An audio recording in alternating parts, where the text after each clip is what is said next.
learned from the lesson. Live in the hills, but I still get a spread. Started with a little, but I still reinvest it. Fear how I feel, then you feel it's a blessing. I just want the lesson, I just want protection. I'm up and I'm down, but they sound like progression. Farmer never plans if he waits for perfection. Finger to the down, hold it. All right, ladies and gentlemen, I hope you had a wonderful weekend. I got another watch list for you, and Monday is coming around, and the question is, does the most hated rally continue? And I have 3 words to explain it all. This whole week, it's going to be all about minutes, momentum, and the consumer. We got the Fed minutes on Wednesday. You're going to hear from Walmart still for earnings. And remember, the consumer freakout is still very real. So don't forget about that. And then where we closed on Friday, we were above that 50%. Is it 50-day Fibonacci? I don't know, dude, but it's bullish. So we're going to see what happens with it. But all eyes are on that and a little bit of other data. But now we are going to see if the momentum keeps going,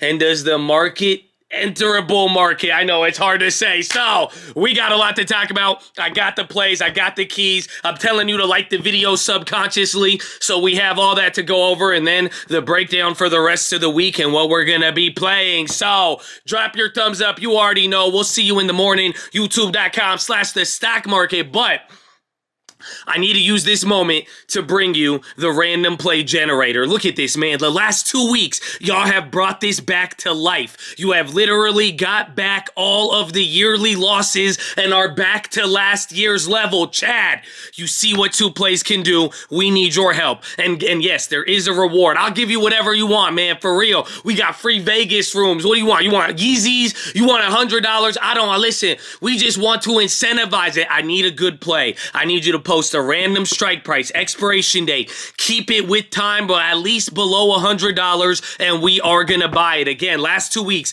Disney, then Amazon. Shout out to the Cole, baby. Let's keep it going. 3 weeks in a row, Chad. We need your help, and I will see you there in the morning. But as far as the keys, we gotta start with the most important thing. The Fed minutes are coming out on Wednesday, so this one is going to be very, very tricky. Again, after this week, we're gonna start getting more jobs data, and then the week after that, you're going to start hearing more from the Fed and other CPI and jobs data. But the minutes here, this one is going to be tricky. And why do I say that is because the reason why people are going to look at the minutes is for clues as to why the Fed chose to do more or less, but specifically last meeting, do less. So let me give you a little bit of the story. Don't forget, at the last Fed meeting, we were pricing in 100 basis points, and then it came back into 75, and people were okay with that. But don't forget, 75 basis points is a larger than normal move. Again, right now with the Fed futures, it's not even pricing 75. So given the little bit of the flip-flop that we saw last time and the bigger flip-flop at the CPI before that, people want to see if there are any clues in these minutes to say, yeah, this is what the Fed is deciding, or maybe there's one factor that they're using to determine more or less rate hikes. But that's the first part. But now please don't forget this. At the last time Powell spoke, and this is why the next time he speaks will be more important, and maybe the market ignores the Fed until Powell speaks, but don't forget, Powell said those bullish comments last time, and that's what you could argue gave you this gigantic rally that we've been seeing. Remember, Powell during the press conference, it was unscripted, and he said maybe we could pause or slow down. That was extremely bullish, and that's kind of what started all of this. So with the minutes now and kind of getting the justification, that's what people are going to be looking for. But chances are, since so much has happened and the market has already ignored the Fed, maybe the minutes doesn't produce anything. So if the minutes has some of those clues, it will be key. If it makes Powell sound more or less dovish, that will definitely be a big driver. But the minutes will be the probably the biggest set of data that you are going to be getting this week. Now, coming into the next key, it doesn't mean the minutes will be the only thing this week. And like I said, you closed above that 50% Fibonacci. Even Michael Burry made a tweet. And again, shout out to Chad, baby. You guys sent me some stuff. A lot of people do debate this idea of, okay, you can't have a bear market rally even if it closes above the 50% Fibonacci. Again, I brought this up on the Friday video because it was more of a rare or not technical trigger that was getting triggered, but the point is it is debated, but you are actually above that level now, and the question is, do we see people pile in? Do you watch other algorithms? How do the buybacks play in? But overall, this is that bullish momentum where I think if we get back to that 430 level, you technically will be entering a bear market again, or a bull market again, excuse me, which is pretty wild to think about. So watch out for that momentum. Again, things are either going to stop the momentum, or if nothing happens, it's going to keep us melting up. So that's what we got to look out for. But now, like I said, on Tuesday, so literally day after tomorrow, you are going to be getting Walmart earnings, and then even Deere at the end of the week. But these are big, like both industrial and now consumer related stocks. And yes, the data is important, but just think about this. Over the last couple months, there has been unofficial data that has came out that have driven a lot of market moves, and that is anything related to the consumer. And anytime Target, Walmart, any of the retails have guided down or had bad earnings, that caused a lot. So remember, Walmart already guided down earlier, so most of it should be priced in, but just keep your eyes out for any of those earnings because those could have a big effect. And then finally, this is one thing to keep notice. It might drive a lot of movements. Maybe we'll see what happens with the retail stocks, but you are going to start getting 13Fs on Monday. So you're going to hear about all the hedge funds, who added what, who didn't over the last quarter. And sometimes that could be a very big driver, or we'll find out who took a stake in some stuff. I know Jorge Soros, he grabbed Uber and something else over the weekend. That's what we found out on Friday, but we'll see what happens with that. But those are the first two things. And finally, just keep this in mind. We're going to see how China is. We're expecting data and all that, but there was more Taiwan drama over the weekend. Another delegation of U.S. lawmakers went over. So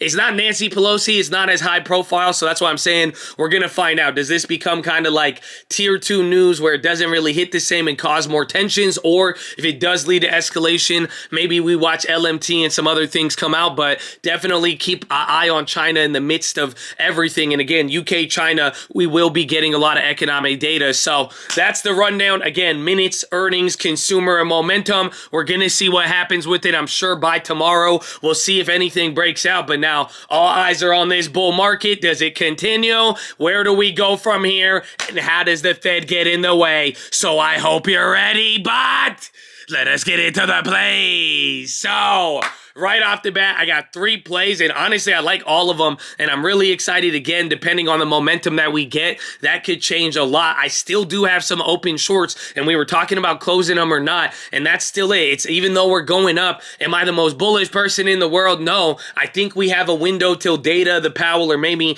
really, really bad consumer data gets in the way, but the name of the game right now with what we've been dealing with is literally we are just getting the best, worst data that we've seen until acted upon by equal or opposite force, we might be able to run. So a lot of momentum. I still got both ways, but that momentum will be a big driver of plays here. But starting with the first one, baby, Walmart. I really like this play. I don't have anything on it, and that's why I'm saying, depending on how tomorrow plays out, with Tuesday being the report, sometimes the earnings and the premiums might stop, but given that Walmart's kind of ran up here since they had that guide down, I'm hoping we could get a very good pre-earnings play, but then cheaper contracts. So if I see them tomorrow and they appear pretty much, if it gaps up leading into earnings tomorrow and those puts are really cheap, I'll grab the put, and vice versa. If some of those calls get really, really cheap and the puts aren't too elevated, I would pretty much grab a call then as well too. So we'll see what happens. But Walmart earnings, again, just related to the consumer, this one will be a good signal on NVIDIA, because remember,